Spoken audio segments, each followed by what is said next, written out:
iOS 19 leaks are already here, and here's everything that you need to know about this upcoming 2025 update. So first off, the iOS 19 project is nicknamed as Project Luck, and what we know so far is that with this update, there are several features that we do know for sure are going to come. So first off, we will get new wallpapers with this update. So just like with every single year, Apple's added new wallpapers to the iPhone. So like with iOS 18, we do have a separate section for that here. I'm not on iOS 18, so it doesn't show up for me, but there are custom wallpapers that Apple adds every single year. So with iOS 19, we will get a few of those. Also, Apple is likely to improve artificial intelligence. So for example, with a new feature called Apple Intelligence, Apple is likely to improve that because that feature is brand new and there is still a long way to go for it. And also with iOS 18, we got new home screen and control center customization. So with iOS 19, that is likely to be improved.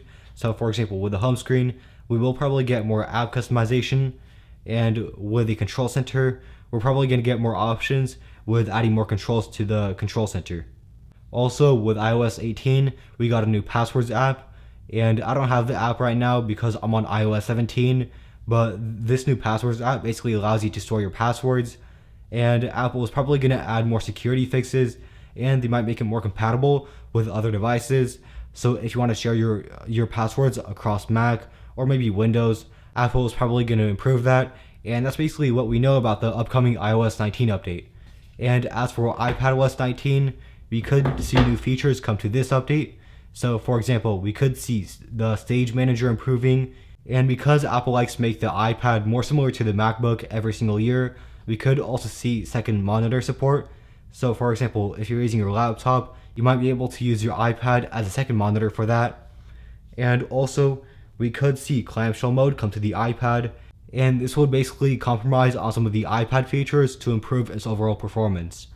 Now moving on to which devices are going to be supported with iOS 19, we're probably going to see the iPhone XS and the iPhone XR lose support, and that's because by 2025, when iOS 19 comes out, both the iPhone XS and XR are going to be already 7 years old, and Apple normally drops the iPhone support after just 6 years. Now the last thing that we need to talk about for the new iOS 19 update is that every single year with a new iPhone and iPadOS updates, Apple does do bug fixes.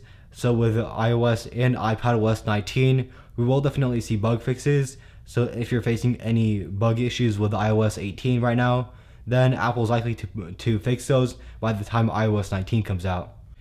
Now as for the release date, every single year Apple does release the new iOS updates in June for developers only. So the developer beta comes out in June, and they do also release the public beta in July. So these are just for testers. And in September is when the iOS 19 fully releases to everyone. And this is going to happen in 2025, so it's going to be over a year from now. Also, do expect that if you get iOS 19 beta, you will face a lot of bug issues, such as the battery life draining and overheating problems. This happens with every single iOS update when they're still in the beta. So if you update to iOS 19 while it's still in the beta version, then you could expect for a lot of the features to stop working.